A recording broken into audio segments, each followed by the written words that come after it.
Hola a todos y bienvenidos a un episodio más de Sanando tu Niño Interior.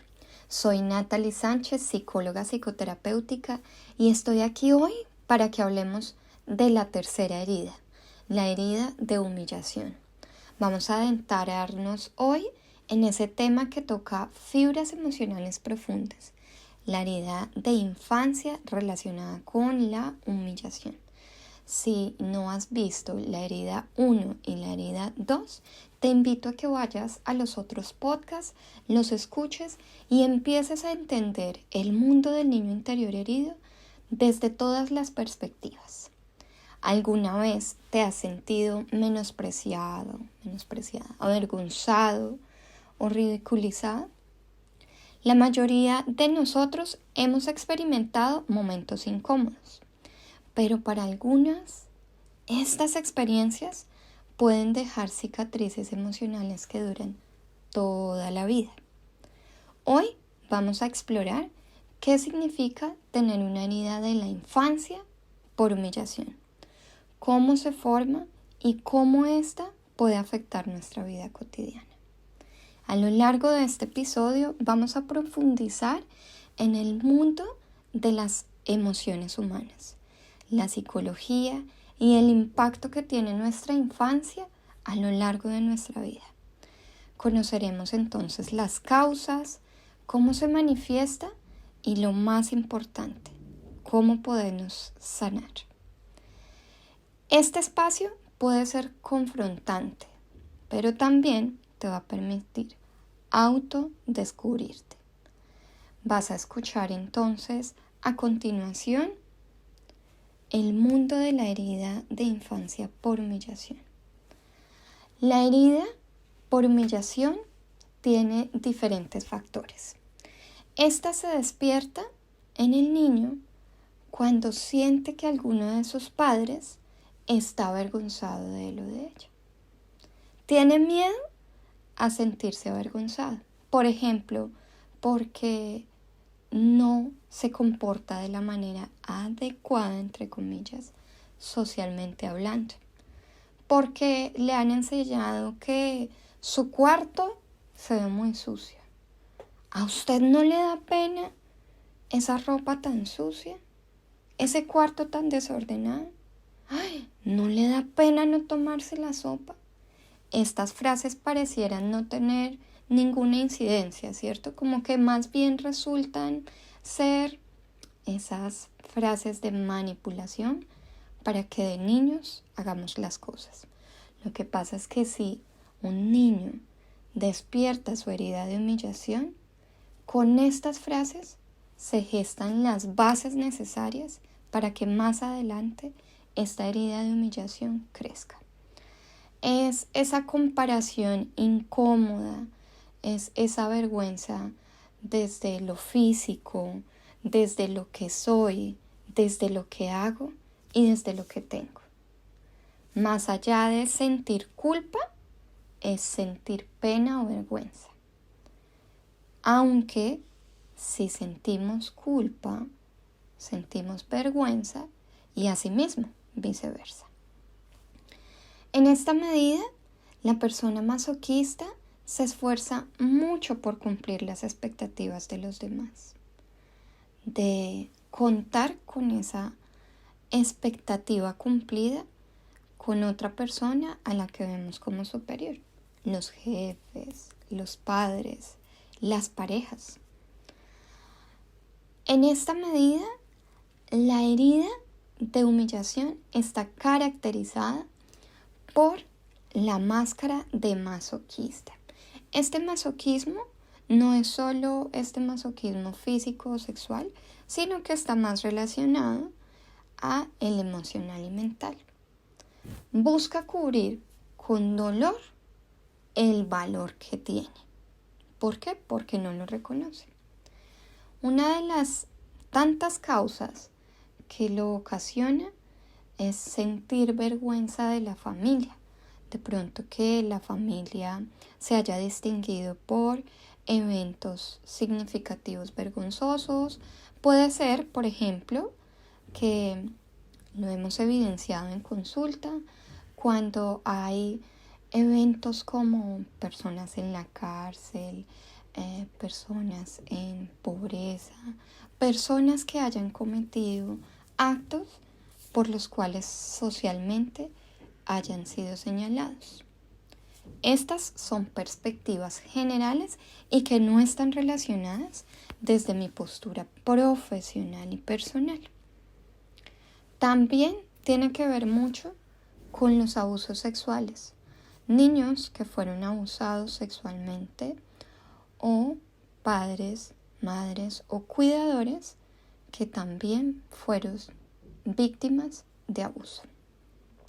Es importante tener en cuenta que estas heridas pueden activarse no solo con papá y mamá, sino con cualquier autoridad referente a cuidadores, como por ejemplo los abuelos, los tíos y hasta los mismos profesores. También hay un factor determinante y es que pueda que el niño contó algo que le estaba sucediendo y mamá o papá fueron a contarle eso a otras personas. No, pues qué vergüenza lo que ha sucedido. También, y pasa mucho con esta parte del descubrimiento de los genitales, que es algo normal en la infancia, pero que lastimosamente está muy mitificado.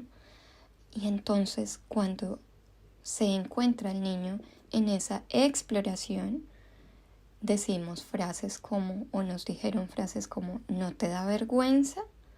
No, qué pena, eso no lo hagas.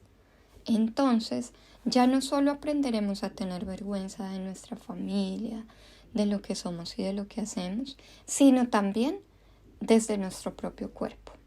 Y de allí, no solo empezamos a tener vergüenza por nuestros genitales, sino también por nuestro propio cuerpo.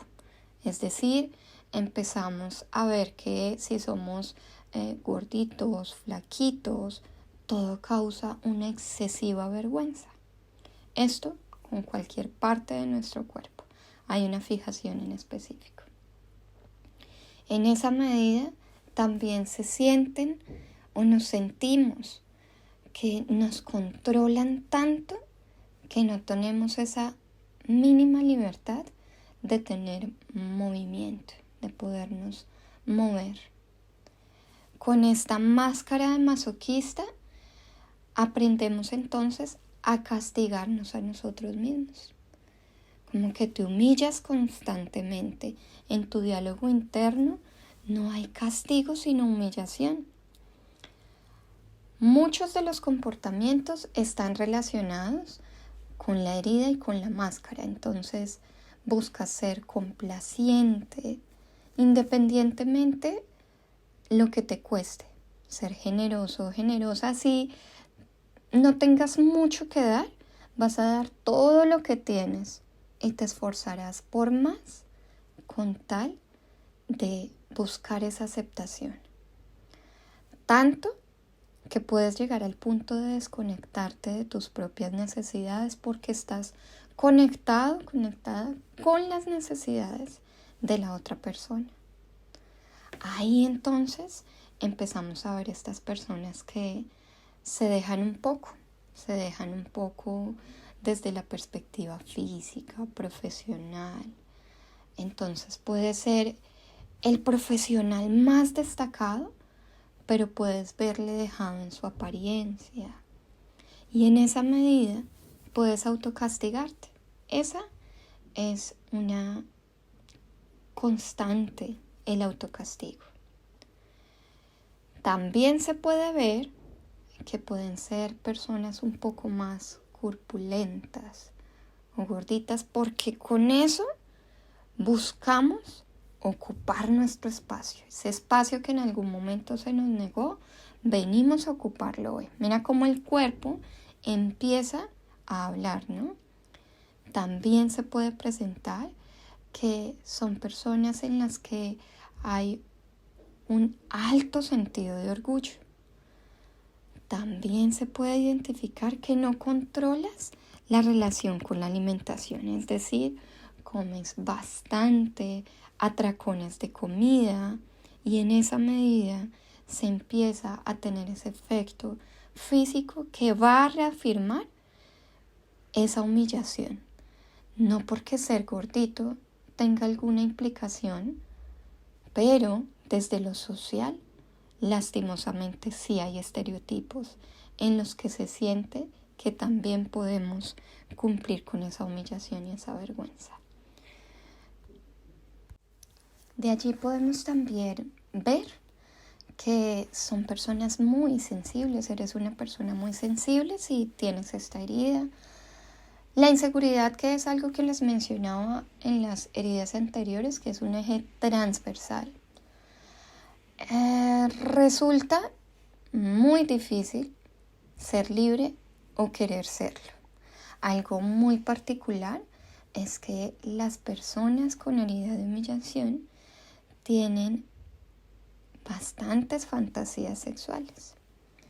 Es importante también ver que esa exposición a los mínimos comentarios, sentirse en esa tela de juicio, les hace generar cierta hipersensibilidad, aunque se sienten muy responsables de eso, de no cumplir. Por ejemplo, vamos a entender también que pueden ser personas con excesiva necesidad de tener muy limpia su casa para cuando reciben visitas. Es importante que dentro de esto no hay valor. No merezco, ¿cierto? No soy merecedor de ser amado o reconocido porque no hay importancia. Es ese merecer sufrir desde el amor, desde lo intelectual. Y en esa medida, muchas veces, cuando nos sentimos humillados, nos quedamos paralizados, ¿cierto? Y en esa medida no se saben defender. Es decir, aunque estoy frente a esa situación que duele, no sé cómo defenderme.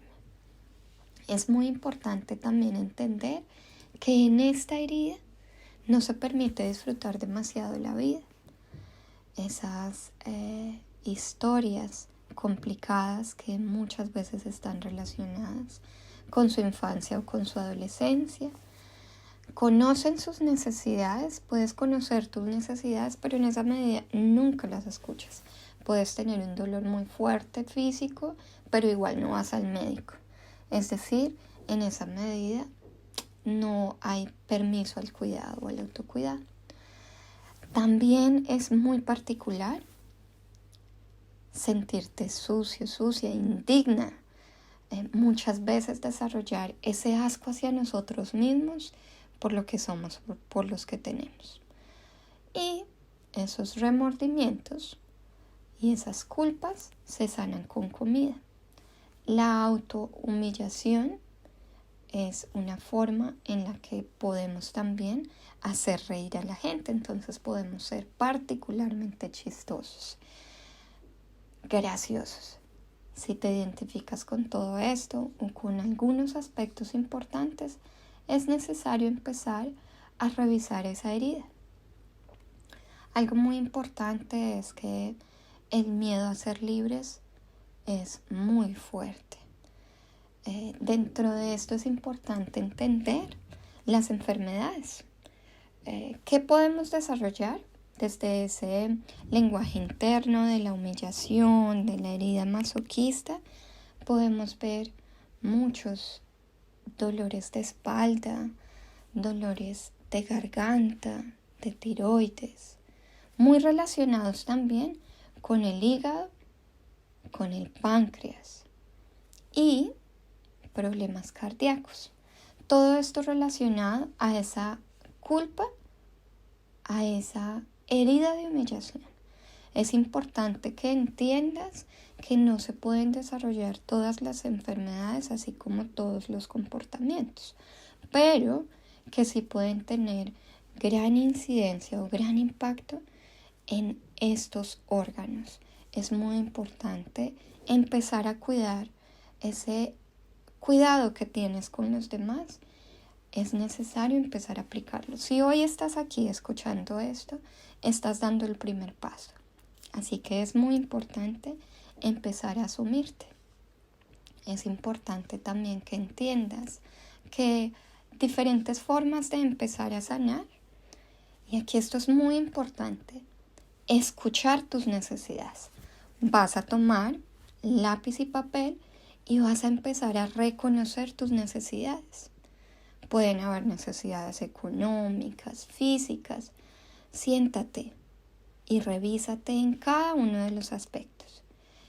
Y aquellas necesidades que de pronto pueden costar entender, vas a empezar a escribirlas. Y en esa medida es importante que lo conciliador que eres con los demás, vas a empezar a ser ese mediador contigo. Seguramente tienes diferentes talentos que no te has permitido descubrir. Identifícalo. Si tienes, por ejemplo, el talento con el dibujo, con el canto, es necesario que lo utilices como símbolo para expresar todo lo que has cargado. También, si reconoces eso que hay en ti, es importante que te sientas orgullosa de eso que tienes.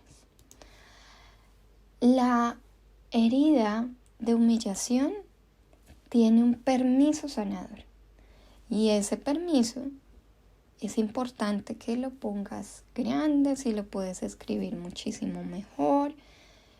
Y ese permiso es ese permiso para ser libre. Es importante que lo repitas. Repítelo constantemente. Hoy me permito ser libre. Porque si estás aquí, no estás para quedarte con la etiqueta, para saber que sí cumplo con esto, me identifico con esto, sino sobre todo para sanar. Entonces, este permiso sanador va a ser el ser libre. Ya tu cerebro va a empezar a trabajar de esta manera.